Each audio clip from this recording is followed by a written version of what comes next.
I realize that tonight we've got some people here. We do a cycle of 3 presentations that kind of go through sort of a philosophy for online marketing, a whole methodology called Synergy Online Marketing.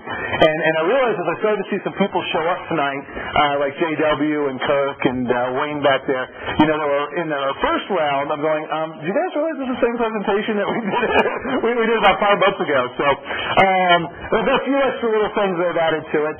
I've gotten to work onto it, but and I've got a new clicker. Every time we do this, we lose our clickers. Oh, now how do I do this? There we go. All right. Synergy Online Marketing is what we're going to be talking about tonight. So the question is, what is Synergy Online Marketing? Simple answer is, it's an integrated best practice methodology for driving online success, which basically is a whole bunch of Dilbert cliches.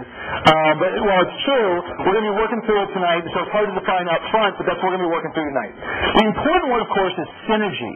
Synergy is a multiplicative effect where the whole is greater than the sum of the parts. The idea is that we take a 1 over here and a different kind of 1 over here and a 1 and a 1 and a 1. We bring all 5 of these ones together and we get 10. And so that's the idea of synergy, and it was really the core important part of the Synergy Online Marketing process. For those of you who've been around, I know a lot of people, for those of you who've been around online marketing, I'm sure you've heard the term search engine marketing. It's extremely popular. It's a very powerful way of marketing. And the question, of course, what's the difference between SEM and SOM, Synergy Online Marketing versus search engine marketing? And really, search engine marketing primarily focuses around pay-per-click, focused on basically getting traffic only from the search engines. And so we've got the paid side of search, we've got the organic side of search, and that's primarily, and these are 2 fantastic ways of driving search, but that's what SEM primarily focuses on. SOM takes a much larger approach to this. And so going beyond just the search engines into other types of marketing and bringing all these together to all reinforce one another. Really, how did the history of Synergy Online Marketing come from? Our company, LevelTen, was founded back in 1999. Actually, what I love was in the first round, one of the people that were with us from the very beginning no longer works for us, now works for NEC, but he's here tonight, Kirk Lewis. Actually, Kirk created the LevelTen name, and so we started about 1999, and we had a website that we did some search optimization on, and we got some nice traffic. In fact, the search engine exists today under Lawrence Consulting, our original name. And we still get, we still have great placement for things like Business Consulting Dallas and a whole lot of things that we don't really do anymore, call center consulting and some of the things that we used to do in the old days. And then Kirk and I got the brilliant idea of, well, this is nice. We're getting some nice traffic for just the Dallas area. Well, how can we do this even bigger and get traffic from all over the country or even all over the world? So we built another website, and we started using advanced techniques, advanced SEO techniques. And this site just skyrocketed. And we started getting all this kind of traffic, and after about 9 months, one day just, boom, cut off. And this is why people who are used to SEO, what we were doing is we were using some black hat techniques, some very aggressive techniques. And so what we started doing is we said, let's come up with some novel ways of doing some marketing. Let's really study the art of doing it the right way and not looking for shortcuts.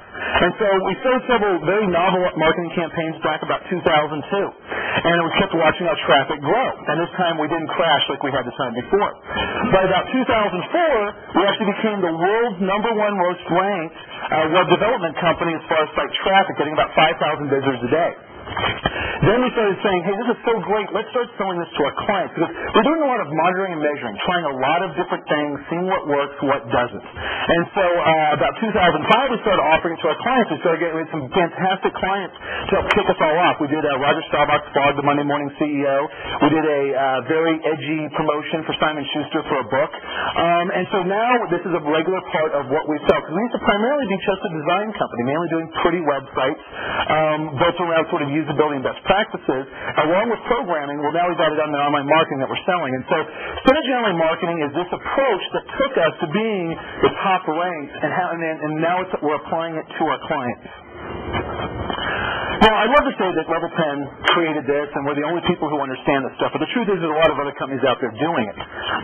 Amazon, Orbitz, Yahoo, all these large companies are using Synergy Online marketing tactics to build their marketing. Of course, they also have giant teams. They have all kinds of large agencies, and they have $1 million-a-month budgets that they're doing this with. In fact, like Monster, by the way, spends about $10 million in ad buys alone a month. And so they've got these very big, complex budgets to do all this stuff. The one thing that we try to do with Synergy Online marketing, while we do have some large clients, some AT&Ts, NECs, and some clients like that, our bread and butter really are a lot of more mid-sized type clients, even some small clients. And so we wanted a system that was scalable. And so that's what Synergy Online marketing does. It sort of take a lot of the ideas that the big boys are doing and scaling it down to a point that even small businesses can afford. And so there's really the primary talks, like I said, there's a cycle of 3 talks that we go through. Tonight's talk is going to be on the principles of online marketing. These are basically the theory of why this type of marketing works. The second talk that we go through is the architecture, the model, mapping this whole thing out. And then the third one is the process. How do we get from point A to point B and build out that architecture? Other talks that we've done is on the tactics, specifically, like how do you do blog marketing, how do you do educational marketing, cause marketing, and things like that. The big takeaway from tonight is going to be a litmus test for your online marketing campaigns to know if you're doing the right things, if you're doing the big picture right things. This is the core metaphor that we like to use, and it's actually why we've got trees on all of our little things. Basically, it's the marketing orchard, the core metaphor. Always we want to be picking the lowest hanging fruit. One of the mistakes that we see a lot of times in marketing is that someone picks one channel and says, I'm going to just keep picking that fruit from that channel. It might be great at first. We see this a lot with pay-per-click campaigns or with Synergy or organic campaigns. People pick the low-hanging fruit and it's great. And they just pay, but the next piece of fruit is harder to get to and more expensive to get to, and the next one's more expensive to get to. Instead of ever looking at any of the other trees in the orchard, they know this one tree and they just keep picking from it. It keeps getting more and more expensive to go up that tree. And really we like to break our orchard down into two types of fruit. We have the fenced-in fruit. This is what we call media.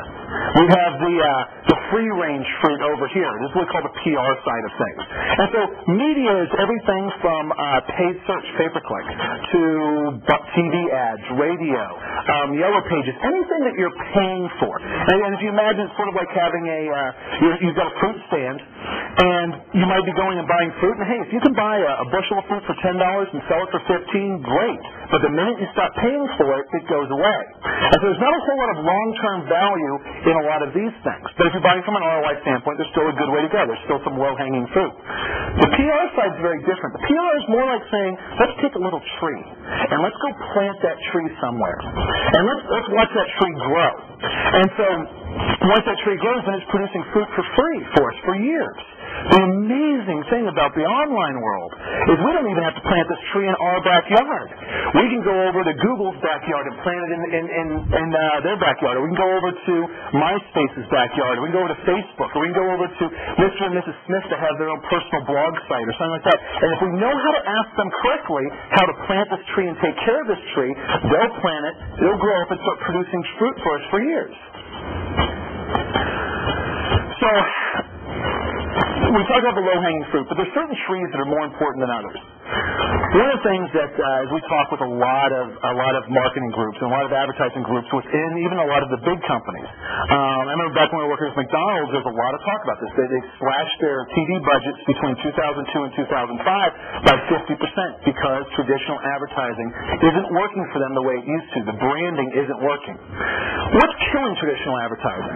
Dilution.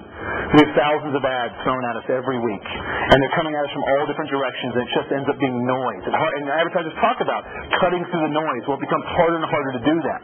The trust gap. You've got the Enrons and the WorldComs. Companies like this, and basically they've been telling people why they're so great, but then we see them as sold like a house of cards. And so people no longer trust big companies like they did at one point. It's not that, this is some great company, we're going to trust them. There's not that trust there used to be. Ad diversion, TiVo, satellite radio. There's a lot of techniques out there to get around ads nowadays. Diminished mind share. One thing that's very interesting, we did a study a few years back